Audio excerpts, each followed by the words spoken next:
Chapter 31 Paush Krishna Chaturthi Vrata. Om Shri Ganeshaya Namaha. Dasharatha asked Vasishta, "Please tell me about the glory of Krishna Chaturthi of the month of Paush. I am not content even after listening to these Siddhi bestowing legends." Vasishta narrated an ancient legend. In the province of Hastinapura, there lived a king named Veerasaha.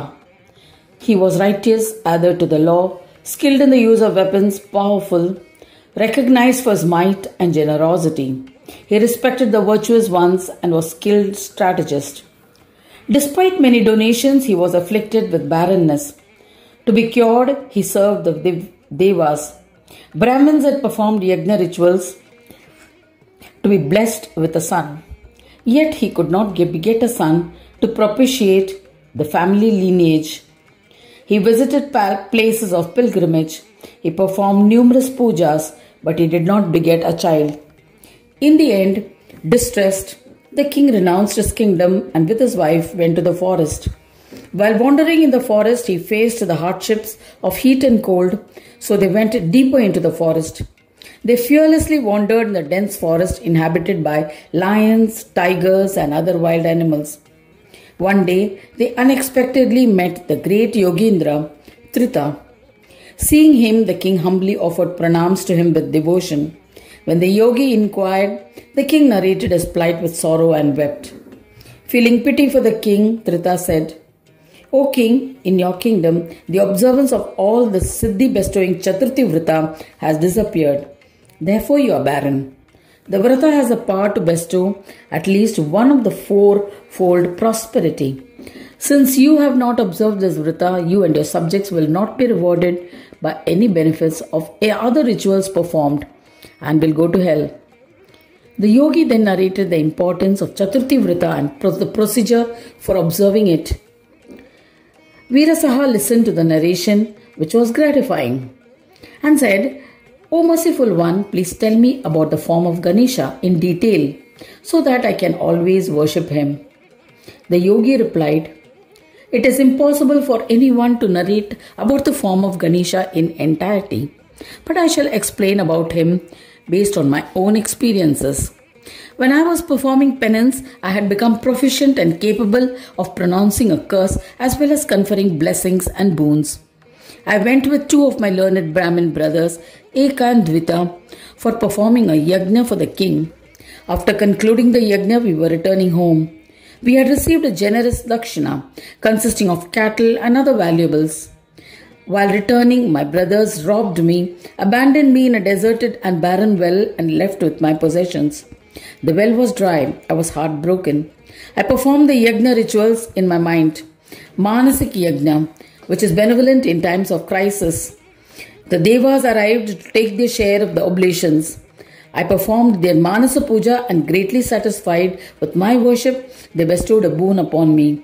They rescued me from the well and then they departed. I went to another king and requested for dakshina in the form of cattle and wealth, and when my wishes were fulfilled, I returned to my ashram happily. I observed austere penance. After observing severe penance, I was bestowed with knowledge. I then discontinued my penance and started the practice of yoga to overcome the Chitta Bhumi, to gain control over my mind. I progressively attained the states of Jada Unmatta and Pisacha.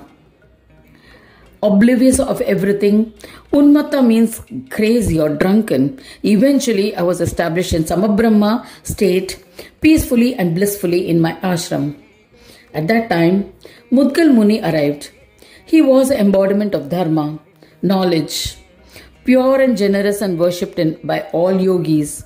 I offered my pranams, praised him with faith, and after he was seated on an appropriate asana, I asked him humbly, with devotion and palms joined in reverence, "Please impart the knowledge of Shanti Yoga, which bestows peace to peace itself." Mudgalacharya then replied, "Asad Brahma is Shakti, Sad Brahma is Surya, Sama Brahma is Vishnu, and Avyakta Brahma is Shankara. The union of all four is inherent in Ganapa.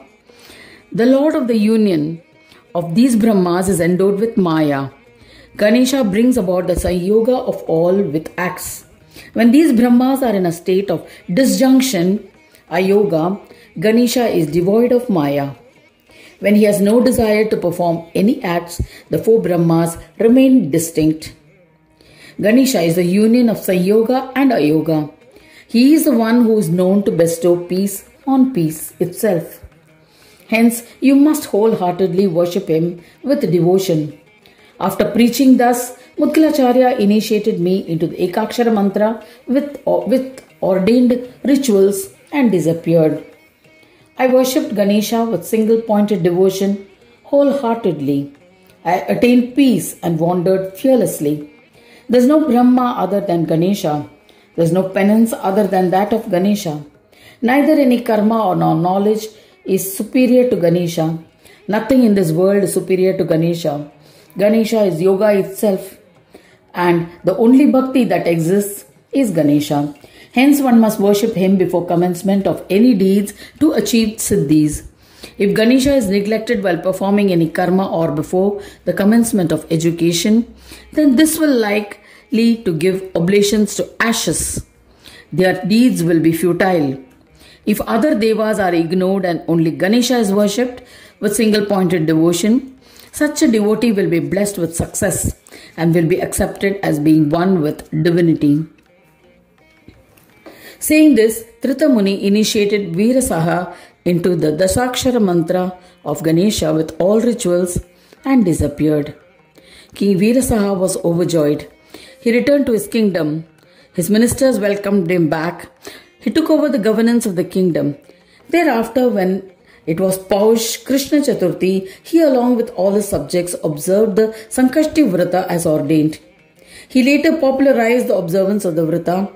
All subjects observed it just like their king.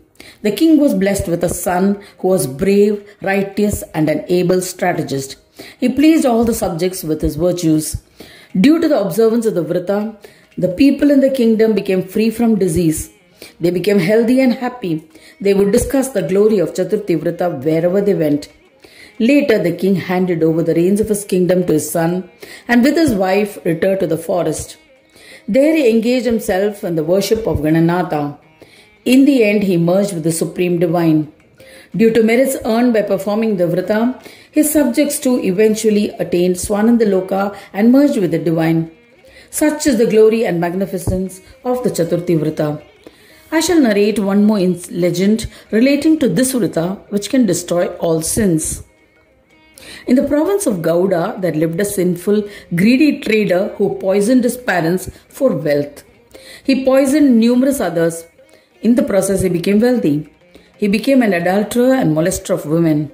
He used to eat meat and was addicted to liquor. He would entice and trap unsuspecting women and molest them. In the end, he was captured by the king. He was imprisoned.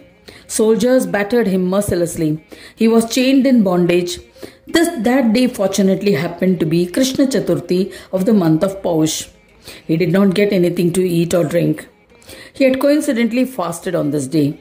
At moonrise, the security guards gave him something to eat, which he ate.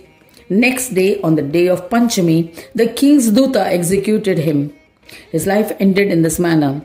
But because of having observed the Vrata on Chaturthi day, he was redeemed and became one with the divine. It is difficult to narrate all legends of people who were redeemed in this manner. Anyone who listens or reads to the glory of Paush Krishna Chaturthi with faith and devotion will be blessed with all things auspicious. This saying has been substantiated by the scriptures. Thus ends the 31st chapter titled Paush Krishna Chaturthi Vrata in the 4th Khanda of the Purana Upanishad, Shrimad Mudgal Puran, describing the legends of Gajanana. Dedicated to Shri Gajanana. End of chapter 31.